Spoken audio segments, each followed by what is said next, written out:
Chairman, Senators, I appreciate the opportunity to express a few views on the estate tax. I'll limit my remarks to 3 points. The first relates to the intellectual dishonesty employed by those who use the phrase death tax.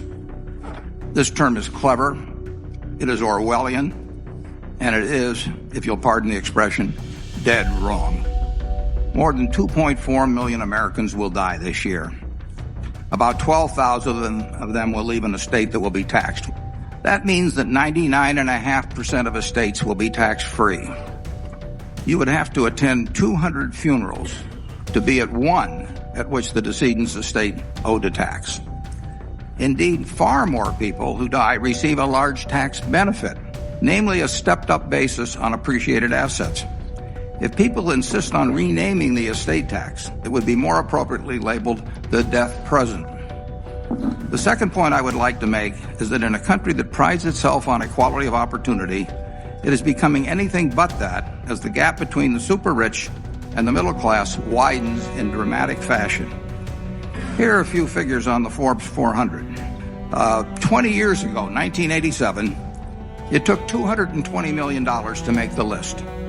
Now it takes $1.3 billion, about a 6-for-1 increase.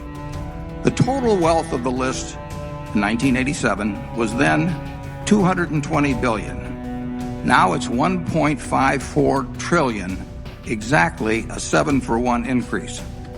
Tax law changes have benefited this group, including me, in a huge way. During that same period, the average American went exactly nowhere on the economic front.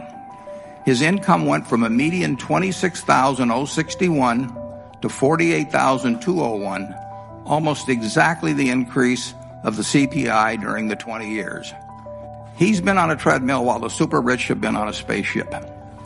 Dynastic wealth, the enemy of a meritocracy, is on the rise. Equality of opportunity has been on the decline. A progressive and meaningful estate tax is needed to curb the movement of a democracy toward a plutocracy. Finally, I have a suggestion.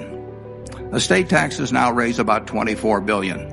As mentioned, that $24 billion will come from about 12,000 estates. Indeed, half of that sum will come from only about 1,500 estates. The beneficiaries of each of those estates will receive millions, in many cases tens of millions or more.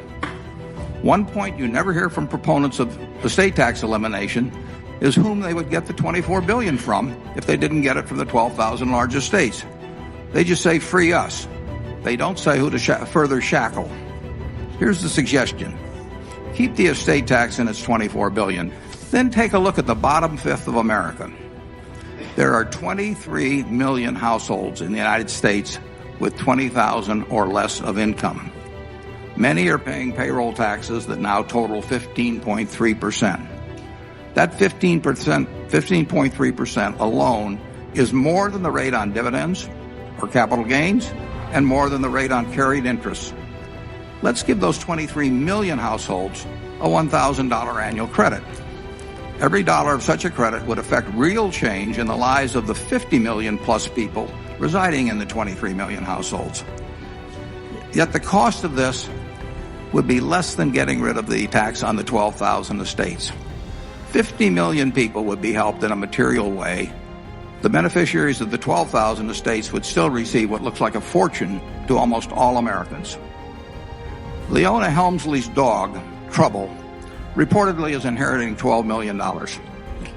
If Mrs. Helmsley's estate is in the 45% bracket, Trouble could instead receive $22 million if the estate tax was removed.